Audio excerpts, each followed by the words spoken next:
하나님 말씀 에베소서 4장 26절 27절을 봉독하겠습니다. 분을 내어도 죄를 짓지 말며 해가 지도록 분을 품지 말고 마귀에게 틈을 주지 말라. 아멘. 가정의 달 마지막 설교입니다. 오늘의 주제는 갈등의 해소입니다.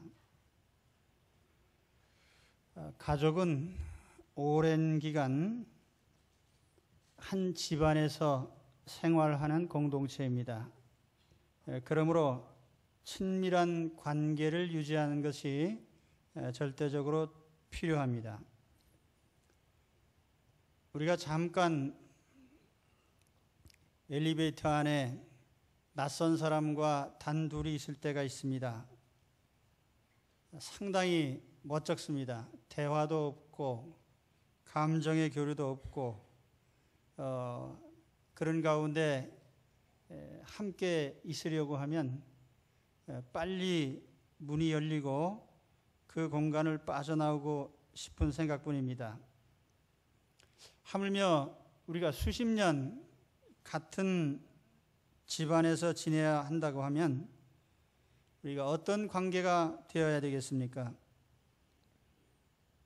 서로 섭섭해하면서 혹은 미워하면서 감정을 풀지 않고 지낸다면 숨이 막힐 수밖에 없습니다. 그러므로 가족 관계에서 가장 중요한 것은 항상 친밀감을 유지하는 것입니다. 곁에 있으면 편안하고 위로가 되어야 됩니다. 어려울 때는 기대고 싶고 또 무슨 문제가 생기면 가장 먼저 얘기하고 싶고 기쁜 일이 생기면 가장 먼저 알리고 싶고 함께 즐거워하고 싶은 그 사람들이 바로 가족이 되어야 됩니다. 그렇게 하려고 하면 가장 중요한 것이 갈등을 해소할 줄 아는, 이걸 다른 말로 하면 분노를 해소할 줄 아는 이것이 우리에게 필요합니다. 지금도 많은 젊은이들이 결혼을 합니다. 그러나 결혼을 하고 갈등을 해소하는 방법을 알지 못하기 때문에 많은 경우에 이혼에 이르게 됩니다. 그러나 만일 이러한 갈등을 해소하는 방법을 알지 못한다면 결혼을 몇 번 하든지 같은 상황에 처할 수밖에 없습니다. 그래서 이와 같이 우리가 갈등을 해소할 줄 아는 것이 우리 가정생활에 아주 필요한 비결입니다. 오늘 여기 계신 분들 가운데는 신혼부부들도 있지만은 또 오랜 기간 결혼 생활을 하신 분들도 있습니다. 오늘 자기 자신을 한번 돌아보시기 바랍니다. 내가 속한 가족들은 부부가 함께 있으면 편안합니까? 또 부모와 자식이 한자리에 있을 때 위로가 되고 같이 있고 싶고 기쁜 얘기를 서로 나누고 싶습니까? 또 아니면은 어서 빨리 이 자리를 떠나서 다른 사람들과 어울리고 싶습니까? 집안에 있으면 답답하고 누구에게 얘기하고 싶은 사람은 없고 그런 상황은 아닙니까? 오늘 이 말씀을 통해서 우리가 어떻게 갈등을 해소해 가는가에 대한 하나님의 말씀을 같이 나누시기 바랍니다. 오늘 말씀은 분노에 대한 교훈입니다. 모든 갈등은 분노에서부터 비롯됩니다. 오늘 말씀 22절에 보면은 우리가 예수 그리스도 안에 들어왔을 때에 우리는 옛사람을 벗어던지고 새 사람을 입으라고 했습니다. 우리가 벗어던져야 될 옛사람 가운데 가장 먼저 버려야 될 것이, 근본적으로 버려야 될 것이 우리의 분노하는 옛 성품, 옛 성깔을 버려야 됩니다. 분노란 것은 오늘 말씀에 분을 내다 이렇게 표현을 했는데, 헬라어로는 이 오르기조라는 단어입니다. 자극을 한다는 뜻이고, 이 자극을 할 때에 속에서부터 우러나오는 이 그릇된 감정이 바로 분노입니다. 영어로 angry라고 번역을 했는데, 이 angry라는 어원이 어디서부터 왔는지 난 잘 모르겠는데, 이게 의성어라면은 아마 앵하고 화를 내 가지고 angry라고 하지 않았나, 이런 제 개인적인 추측을 해봅니다. 본문에 보면 분노하지 말라 그렇게 말씀을 하지 않으셨어요. 자세히 보시면은 be angry, 화를 낸다라고 하는 것은 그냥 인정을 합니다. 그런데 그 다음 절에는 죄를 짓지 말라 그렇게 얘기를 했어요. 다시 말하면 분노를 다스리는 것이 문제입니다. 때에 따라 어떤 분노는 정당할 수도 있습니다. 우리가 정당한 분노를 의분이라고 합니다. 예수님께서 성전에서 장사하는 사람들에게 분노하시고 내쫓으셨습니다. 세례 요한은 회개하지 않고 세례받으러 나오는 사람들에게 독사의 자식들이라고 분노했습니다. 사도 바울은 구브로에서 전도하다가 만난 마술사에게 마귀의 자식이요 모든 의의 원수라고 분노를 표시했습니다. 오늘 우리도 마찬가지죠. 만일 누가 하나님을 모욕하거나 신성을 모독하거나 예수 그리스도를 비난한다면 우리는 당연히 의로운 분노를 나타내야 됩니다. 그러나 그릇된 분노가 있죠. 성경의 구약의 사울왕은 시기심 때문에 분노했습니다. 전쟁에 이기고 돌아오는데 사람들이 환영을 하면서 사울은 천천히고 다윗은 만만이다 이런 구호를 외쳤어요. 그러니까 왕인 자기는 천의 공로를 돌리고 신하인 다윗에게 만의 공로를 돌리니까 마음의 분노가 끌어올랐어요. 그래서 그는 다윗을 죽일 결심을 하게 됩니다. 요즘도 대개 분노를 잘하는 사람들을 보면은 스스로 잘못을 저지른 사람들이 분노하는 경우가 많아요. 도박으로 재산을 날린 사람들, 바람 피고 누가 뭐라고 책망을 할 때 공중 도덕을 지키는 사람보다는 안 지키는 사람이 더 화를 잘 냅니다. 우리가 가정에서 화를 내는 것도 마찬가지예요. 가족들 사이에 분노하는 걸 보면은 대개는 나는 잘못이 없는데 다른 가족들에게 원인이 있다 이렇게 생각하는 사람이 항상 화를 냅니다. 자녀가 공부를 안 하는 것도 네 탓이고 뭐 우리 가정이 가난한 것도 다 네 탓이고 아니면 어떤 불의의 사고가 나든지 병들든지 기분 나쁘든지 다 당신 탓이라고 이렇게 하는, 그래서 우리가 이 화를 내는 것은 남에게 책임을 돌리는 그런 감정에서 많이 나옵니다. 그러니까 분노라고 하는 것 자체가 이런 잘못된 분노는 근본 동기가 잘못되어 있다는 거죠. 그래서 분노는 다스려야 됩니다. 분노를 다스리지 못하면 인간관계가 깨집니다. 가령 가족 가운데 한 사람이 분노를 잘하고 화를 잘 내면 가정 전체의 분위기가 깨집니다. 제가 낙지집에 가서 그 낙지를 먹는데 낙지찌개에 낙지 대가리를 어떻게 잘못 건드렸더니 시커먼 먹물이 나와가지고 전체가 새카매져가지고 맛은 그런데 보기가 영 찝찝해가지고 시커먼 걸 먹으려니까, 그런데 우리가 분노해서 가족의 분위기를 흐려놓으면 그 가족의 분위기가 새카매진다는 것을 기억을 하셔야 돼요. 그래서 우리는 이 분노를 잘 다스릴 줄 알아야 됩니다. 그 어떻게 해야 되느냐?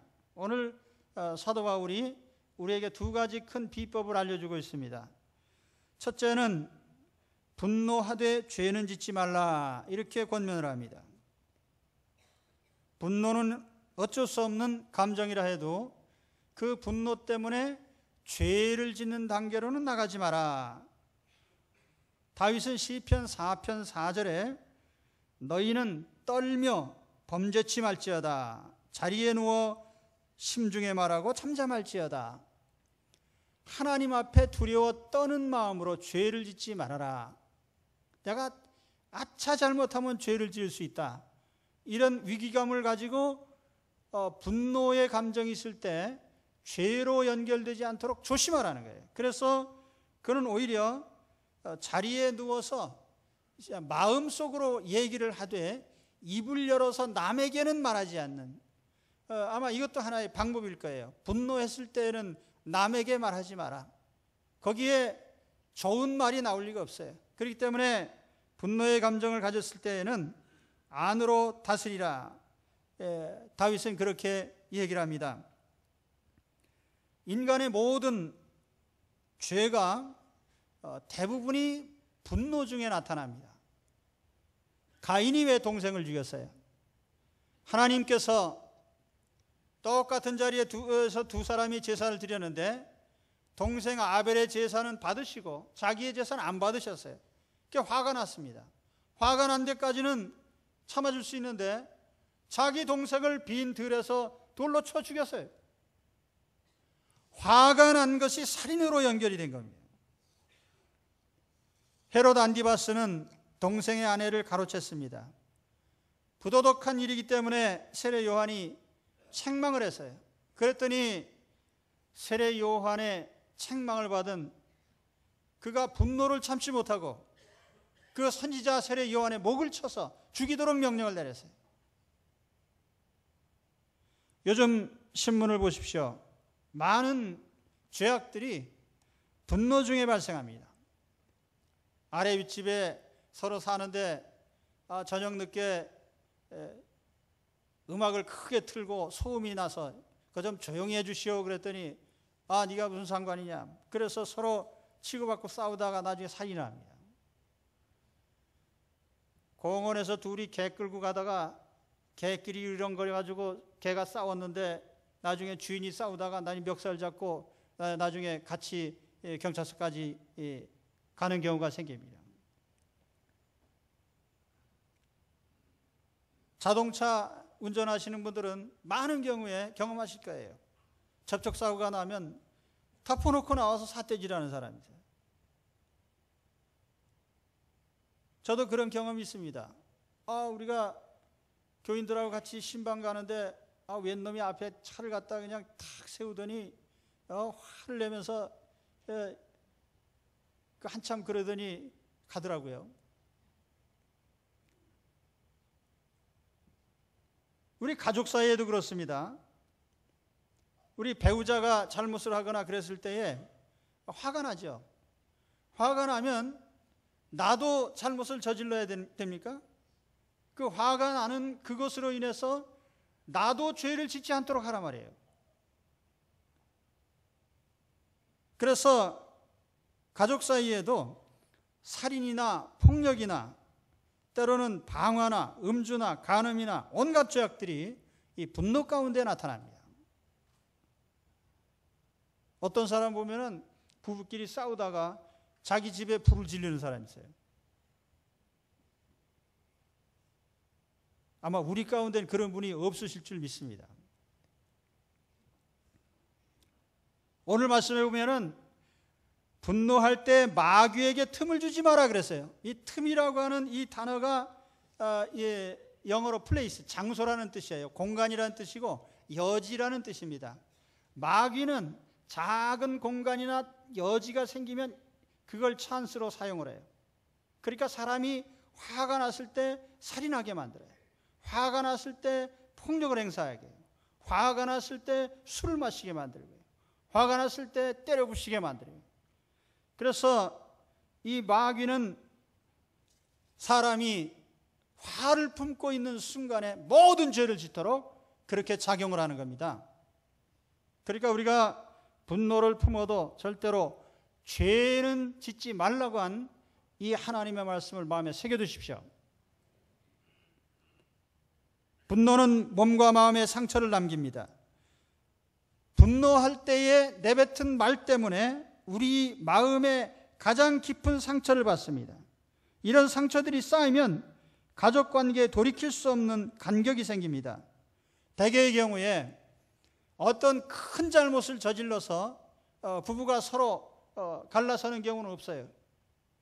많은 경우에 보면은 분노하고 갈등하는 사이에 그것이 감정적으로 누적이 돼서 사이가 벌어지는 경우가 대부분입니다.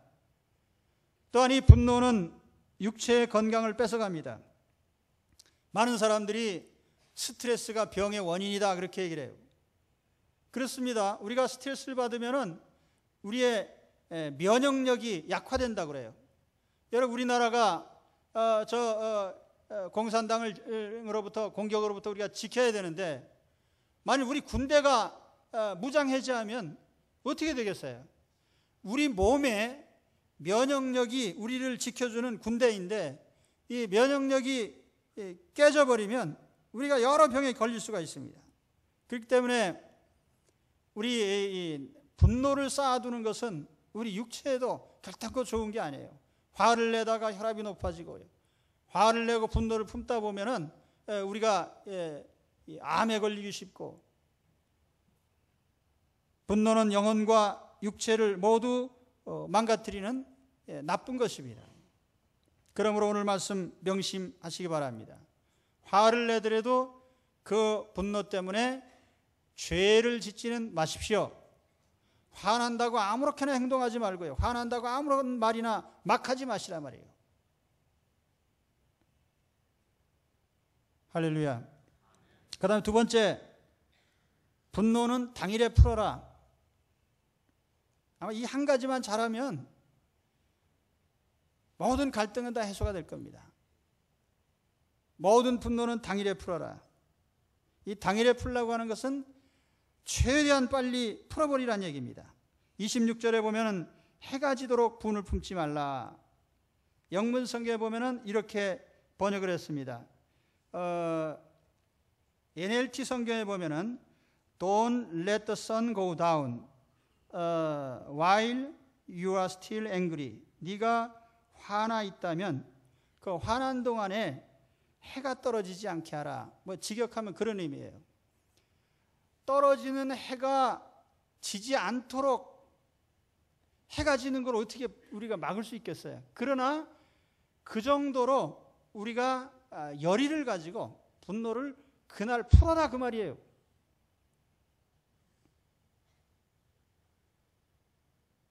따라합시다. 분노는 반드시 해지기 전에 풀어라. 이것이 하나의 원칙이 되고 우리의 가족 간의 약속이 되고 부부 사이의 결의가 되어야 됩니다. 오늘 화난 거는 오늘 반드시 푼다. 이 원칙을 지켜가시면 여기에 아무도 가정의 갈등을 겪을 사람이 없어요. 나쁜 감정과 마음을 아프게 한 일들은 최대한 신속하게 해소해야 됩니다. 이 원리는 신명기 24장 13절에 이런 말씀으로 나타나 있습니다. 내 이웃에게 무엇을 구워줄 때에 내가 그 집에 들어가서 전당물을 취하지 말고 너는 밖에 서 있고 내게 구우는 자가 전당물을 밖으로 가지고 나와서 내게 줄 것이며. 옛날에도 없는 사람은 양식이 떨어지면 자기 옷을 맡기고 전당포에 가 옷을 맡기고 양식을 빌려왔어요. 그런데 그때에도 저당 잡힐 물건을 채권자가 이것저것 지 맘대로 가져가지 말라는 거예요. 그래서 어느 것이든지 주는 대로 담보물을 잡으라는 거죠. 그 채무자의 정서, 그의 마음을 최대한 고려한 것이죠. 그가 가난한 자이면 너는 그의 전당물을 가지고 자지 말고 해질 때 그 전당물을 반드시 그에게 돌려줄 것이라. 그리하면 그가 그 옷을 입고 자며 너를 위하여 축복하리니 그 일이 내 하나님 여호와 앞에서 내 공의로움이 되리라. 자, 이제 저당을 잡고 곡식을 꽂았는데 해가 질 때가 됐어요.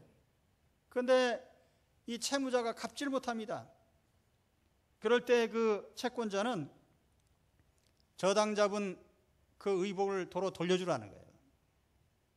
왜냐하면 옛날에 중동 사람들이 그 옷은요 다용도입니다.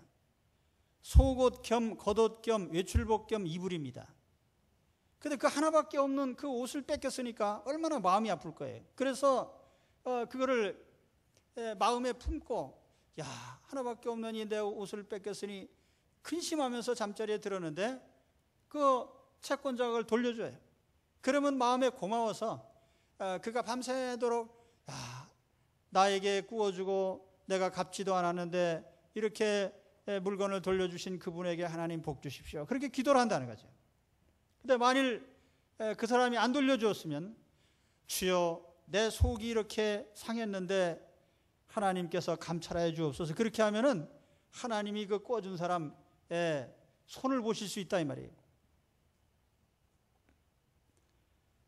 그 다음 절에 보면 이런 말씀입니다. 곤궁하고 비난한 품꾼은 너의 형제든지 내 땅 성문 안에 우거하는 객이든지 그를 학대하지 말며 그 품삯을 당일에 주고 해진 후까지 미루지 마라. 이는 그가 가난함으로 그 품삯을 간절히 바람이라.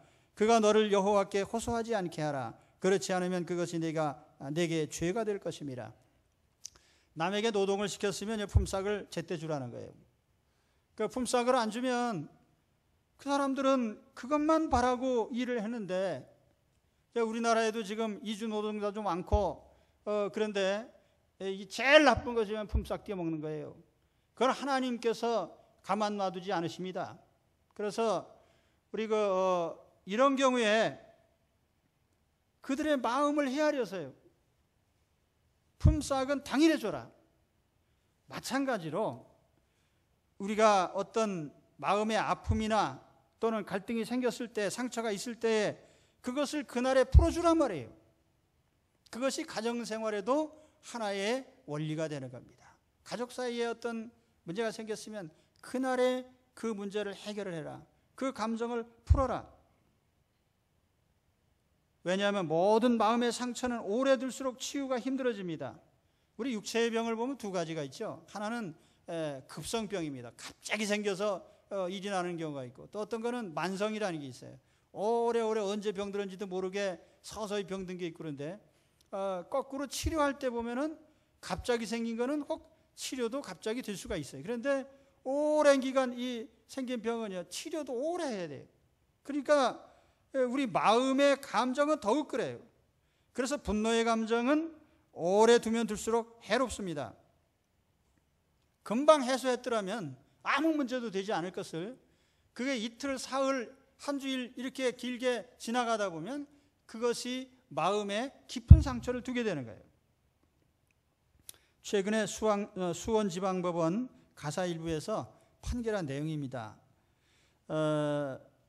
76세 되신 부인이 80세 되신 남편에게 이혼 청구 소송을 냈고 허락이 됐습니다.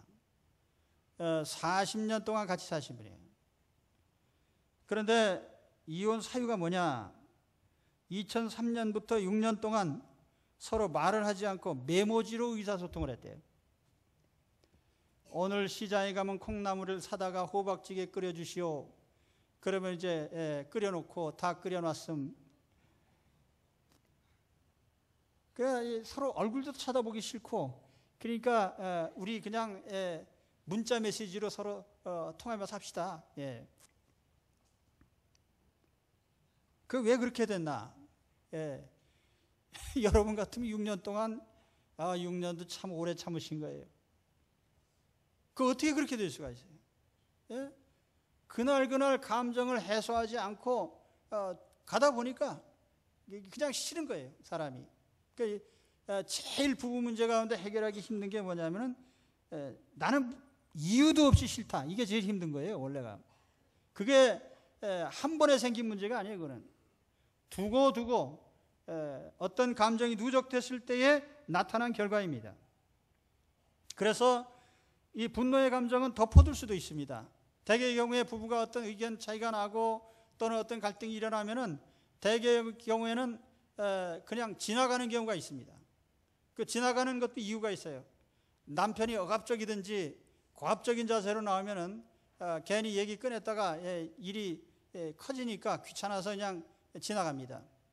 또 반대로 아내가 잔소리를 많이 하기 때문에 얘기 꺼냈다가 괜히 또 귀찮으니까 그냥 좀 지나가고, 그래서 서로가 해결하지 않고 지나가는 경우가 있는데 그런 결과는 바로 이제 오늘 같은 이런 결과가 나오는 거예요. 40년 만에 뭐 살 날도 며칠 안 남았지만 내가 1년 더 산다 해도 당신 없는 세상에 살면 제일 행복하겠다. 이렇게 되는 거죠. 그래서 오늘 우리가 우리 가족들을 돌아볼 때 어떤 문제가 발생하면은 그 문제를 가지고 진지하게 얘기를 나눠야 돼요. 근데 대개 남자들의 경우에 보면은 여자가 무슨 문제를 제기하면은 야 그게 무슨 문제냐, 그 별것도 아닌 거 가지고 괜히 얘기하지 말고, 그래서 대개는 덮어두죠. 근데 사실 문제라고 하는 것은 내 관점에서 내가 문제라고 인식할 때만 문제가 되는 게 아니라 상대편이 문제라고 생각하면 그건 문제가 되는 거예요. 그러니까 우리 모두가 다 어떤 가족 사이에서 일어나는 것은 개인적 판단만을 기준으로 한 게 아니라 상호간에 이거 나는 문제가 아닌데 이 배우자가 문제라고 인식하면 그게 문제가 되는 거예요. 그러니까 그럴 때는 그거를 다뤄야 되는 겁니다. 그렇잖아요? 국회에서도 여당과 야당이 의견을 나누는데 한쪽에서는 문제라고 하는데 한쪽이 문제 아니다 그러면은 그러면 안 되는 거죠. 문제가 된다고 하면 항상 같이 얘기를 해야죠. 그래서 언제나 이 부부 사이에 또 가족들 사이에 부모가 볼 때 자녀에게 야 그게 무슨 문제냐, 우리 어렸을 땐 그런 거 하나 문제도 안 됐어. 요즘이 어떤 시대인데 우리가 그렇게 말할 수는 없어요. 왜냐하면 우리 그 얘기 하나만 하죠. 근데 하여튼 요즘 애들은 그렇습니다. 야, 그 6.25 때 왜 그렇게 힘들게 지내서 라면이나 끓여 먹지? 그때 무슨 라면이 있었어요? 그러니까 우리가 어떤 사는 세계가 달라요. 그러다 보니까 우리가 피차간에 인식하고 있는 문제의식이 다릅니다. 저도 이제 요즘에 많은 걸 깨달아요. 이거 시대가 변했구나. 이 세대가 많이 변했구나. 사고방식이 변하는구나. 그래서 우리가 옛날에는 문제가 아니던 것도 문제가 될 수 있어요. 그래서 가정 속에서 우리가 가족들이 공유하는 문제의식을 공유하라. 그래서 그걸 가지고 진지하게 얘기를 나눠야 되는 겁니다. 제가 며칠 전에 저희 집사람하고 갈등이 좀 있었어요. 시간은 만 하루 정도. 제가 대개 집사람하고 견해 차이가 날 때는 뭐 가정일이나 뭐 이런 건데 다 맡겼으니까 별 얘기 없는데, 이제 내가 목회하는 일에 관해서는 견해차가 늘 있습니다. 왜냐하면 나는 목회자고 집사람 평신도니까 평신도가 목사한테 맨날 대들어요. 그래가지고 당신 이렇게 저렇게 이렇게 저렇게 그래서 제가 얼마나 화가 나는지, 많은 양들 가운데 집안에 있는 양부터 이게 제대로 순종을 해야 되는데 순종을 안 하니까 신경질이 나가지고 씩씩거리다가, 그렇다고 또 입을 열면 오늘 말씀 있잖아요. 화났을 때 입 열면은 상처될 얘기하니까 입 꾹 다물고, 그래서 문 걸어 잠그고 잤죠. 그래서 다음날 아침에 보니까 책상에 편지가 하나 놓여 있는데 6페이지 아주 긴 편지가 거기 있더라고요. 읽어봤죠. 읽어보니까 그 중에 이제 앞뒤 내용 다 생략하고 이제 이런 내용이에요. 사랑하는 당신, 당신만 생각해도 가슴이 뭉클하는 나, 당신을 떠나서는 한 시간도 생각해 볼 수가 없고 몇 시간 당신이 대화를 안 해도 깊은 음부 아래 있는 것 같군요. 이제 생략하고, 세상이 다 없어져도 하나님과 당신, 나 이렇게만 있으면 그 어디나 하늘나라입니다. 또 이제 생략하고 내가 왜 이렇게 당신이 싫어하는 말을 할까요? 그리고 이렇게 말도 안 하고 지옥처럼 지내고 있을까요? 예, 마지막에 당신이 사랑하는 나 금석이 간곡히 부탁드리는 것 꼭 들어주셔서 홀가분하게 행복하게 지냅시다. 내가 이걸 읽고 어떻게 하겠어요? 예. 그래서 예, 사실 저도 이제 어떤 분노가 치밀면은 왜 이북 사람 기질이 있습니다. 평소에 좋다가 한번 기분 나쁘면 이게 팍 올라오는데 이게 보통 사람의 7배는 더 올라오는 거예요. 제가 한번 화를 내는데 저기 시골 갔다 오는데 충남 보령에서부터 화가 났는데 집에 올 때쯤 됐더니 그 화가 얼마나 더 커졌는지 아주 세상 다 버리고 싶더라고요. 예, 제가 그런 사람이 돼. 그래서 그래가 집사람이 제 성질을 알기 때문에 뭐라고 하면 더 화가 나니까 편지로다가 이제 써놓은 거예요. 그래서 내가 어떻게 했겠습니까? 화 풀었음. 이걸 말로 또 어떻게 하긴 그렇잖아요. 그러니까 우리가 그 다 하나의 기술적인 것들이에요. 제가 조용히 뒤로 가서 어깨를 안아줬습니다. 한마디 다른 얘기 안 했어요. 그걸로 끝이죠. 왜? 그걸로 감정은 풀렸으니까. 나도 감정이 풀렸고 집사람도 감정이 풀렸고 그래서 그 다음 순서가 또 중요합니다. 오늘 우리 점심이나 한 끼 먹을까? 그래서 이렇게 이제 친밀해지는 거예요. 제가 결혼 생활 35년 차인데요. 오래 하신 분도 있고 참 오래 신혼부부들도 있는데 중요한 것은 오래 살았다고 해서 갈등이 없는 게 절대로 아니에요. 중요한 것은 그 갈등과 분노를 해소하는 게 중요한 것이지 그거를 덮어두는 것도 좋은 방법이 아니고요. 그냥 회피하는 거 좋은 방법 아니에요. 그 문제를 같이 마주해서 그걸 풀어야 더 친해지는 거예요. 중요한 건 어떤 계기에 더 친해지는 게 문제지요.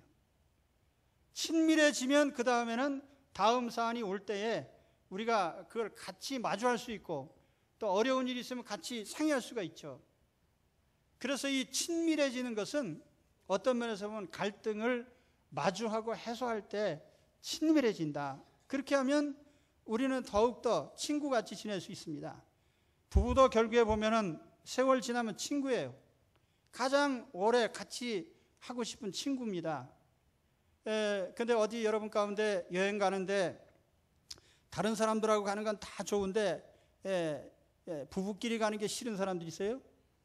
아주 심각한 문제고 한번 생각해 보셔야 돼요.